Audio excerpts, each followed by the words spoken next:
अब क्या हुआ, सब चुप क्यों हैं? पिछले साल तो कोरोना तबलीगी जमात ने फैलाया था। दिल्ली के एक कैंपस में मौजूद 2 से ढाई हज़ार लोगों ने पूरे देश में कोरोना फैला दिया था। पूरे देश में तबलीगी जमात आतंकी बन गई थी। जहां भी वो थे उनकी धरपकड़ चालू हो गई थी। समाज के सबसे इज्जतदार लोग चोरों की तरह पुलिस की गाड़ी में भरकर ले जाए गए थे। इलाहाबाद यूनिवर्सिटी के सबसे सम्मानित प्रोफेसर, जिनके पढ़ाए कम से कम 100 से 150 आईएएस आईपीएस होंगे, उनको पुलिस घर से दबोच कर ले गई थी। उनको इलाहाबाद विश्वविद्यालय ने सस्पेंड भी कर दिया था। पर इस बार कोरोना कैसे फैल गया? इस बार तो वो तबलीगी जमात भी नहीं है। मिलर टाइम्स में आपका स्वागत है। मैं असरार अहमद। देश में कोरोना का कहर लगातार जारी है। हर दिन कोरोना का एक नया आंकड़ा आसमान छू रहा है। 1.5 लाख से ज़्यादा केस सामने आ गए हैं। जब पिछले साल देश में कोरोना केस आना शुरू हुआ था तो उसका सारा ठीकरा तबलीगी जमात के सर फोड़ दिया गया था। गोदी मीडिया ने ऐसा खेल शुरू किया कि मानो तबलीगी जमात ने ही पूरे देश में कोरोना फैलाया हो। कई महीनों खबरिया चैनल तबलीगी जमात के खिलाफ झूठ फैलाते रहे। अब एक बार फिर कोरोना के केस में इजाफा हुआ है। हरिद्वार में कुंभ का मेला चल रहा है। कई लाख लोग वहां स्नान करने पहुंचे हैं। आप सोचिए, ये भीड़ ऐसे समय में हरिद्वार में इकट्ठा हुई है जब देश में 1.5 लाख से ज़्यादा केस सामने आ रहे हैं और कई राज्यों में कोरोना के रोकथाम के लिए नाइट कर्फ्यू भी लगाया गया है। उत्तर प्रदेश में राजनीतिक और रिलीजियस गैदरिंग पर पूरी तरह पाबंदी लगा दी गई है।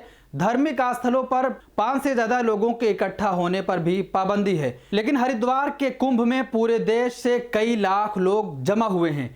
कोविड-19 गाइडलाइन की धज्जियां उड़ाई गई। बगैर मास्क के सब बेफिक्र होकर स्नान कर रहे हैं। उस समय कहा जा रहा था कि तबलीगी जमात वाले थूक रहे हैं। क्या हरिद्वार में जो स्नान कर रहे हैं वो मुंह में पानी डालकर कुल्ली नहीं कर रहे?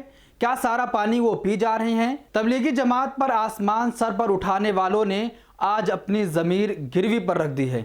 अखाड़ा परिषद के अध्यक्ष समेत कई साधु संत कोरोना पॉजिटिव हैं। क्या आस्था की डुबकी के नाम पर सब जायज़ है? कल्पना करके देखिए, इनके चेहरे पर दाढ़ी और सर पर टोपी होती। करके देखिए, अपने आप खून खौलने लगेगा, क्योंकि टोपी वाले को टारगेट करना सबसे आसान हो गया है। भांड मीडिया का आप फर्क भी देखिए। तबलीगी जमात को क्या क्या नहीं कहा गया और हरिद्वार के इस कुंभ को आस्था का कुंभ कहा जा रहा है। क्या आस्था के नाम पर सारी चीज़ें जायज़ हैं? एबीपी न्यूज़ के एडिटर पंकज झा ने उस समय कहा था तबलीगी जमात ने हज़ारों लोगों की जान खतरे में डाल दी है। तबलीगी जमात से जुड़े कुछ लोग अब तक तो डॉक्टरों और पुलिस वालों पर ही थूक रहे थे। लेकिन अब सवाल यह है कि क्या हरिद्वार में जमा हुए लाखों लोग पानी में डुबकी लगाकर स्नान कर रहे हैं? क्या वो पानी मुंह में डालकर कुल्ली नहीं कर रहे? तकरीबन सारे मीडिया हाउसेस और न्यूज़ एंकरों का यही हाल था। सब अपने अपने ट्विटर हैंडल पर तबलीगी जमात को ही जिम्मेदार ठहरा रहे थे। पर इस बार कोरोना कैसे फैल गया? इस बार तो वो तबलीगी जमात भी नहीं है। दामोह में शिवराज सिंह चौहान सबको घरों से निकलकर चुनाव में भाग लेने का आह्वान भी कर रहे हैं। पश्चिम बंगाल में लाखों लाख का मजमा बिना मास्क का संबोधित किया जा रहा है, फिर भी ना उनको कोसा जा रहा है, ना उनकी गिरफ्तारी की जा रही है। हरिद्वार कुंभ की ये भीड़ देखिए। होली में आपने भीड़ देखी ही होगी। इन सब से कोरोना नहीं फैलेगा। 1.5 लाख से ज़्यादा कोरोना केस का इंफॉर्मेशन देने वाले न्यूज़ एंकर निजामुद्दीन को कोरोना बम बताने वाले दलाल पत्रकार, क्या तुम्हारी आंखों में पोलिया हो गया है या इस भीड़ से वैक्सीन फैलेगा जिससे कोरोना मर जाएगा? तो आप सोचिए कि जब तबलीगी जमात का मैटर आया था तो किस तरीके से खबरिया चैनलों ने दिन और महीनों भर ये खबर चलाई थी कि कोरोना की सारी जिम्मेदारी तबलीगी जमात के ऊपर है। देश में जो कोरोना फैला है तबलीगी जमात ने ही फैलाया है। सारे न्यूज़ एंकरों ने अपने ट्विटर पर यही लिखा था कि इसकी जिम्मेदार तबलीगी जमात ही है। देश में जो कोरोना फैला है उसकी जिम्मेदार तबलीगी जमात है।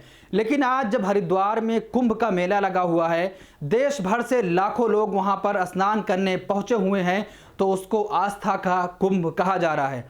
क्या आस्था के नाम पर सारी चीज़ें जायज़ हो जाती हैं? क्या इन न्यूज़ एंकरों को अब ये सारी चीज़ें नहीं दिखती? उनको आस्था का मैटर समझ में आ जाता है? क्या खास समुदाय को ही टारगेट किया जाएगा और अगर वो कुछ भी गलती कर जाते हैं तो उसका जिम्मेदार, कोरोना फैलाने का जिम्मेदार उनको मान लिया जाएगा? मिलेट टाइम्स को आपकी जरूरत है। हमारी आप माली मदद करें। हर महीने सिर्फ 100 रुपये और 1 साल के लिए एक साथ सिर्फ 1000 रुपये। रकम भेजने के लिए यहाँ दिए गए फोन पे, गूगल पे और पेटीएम नंबर का इस्तेमाल कर सकते हैं।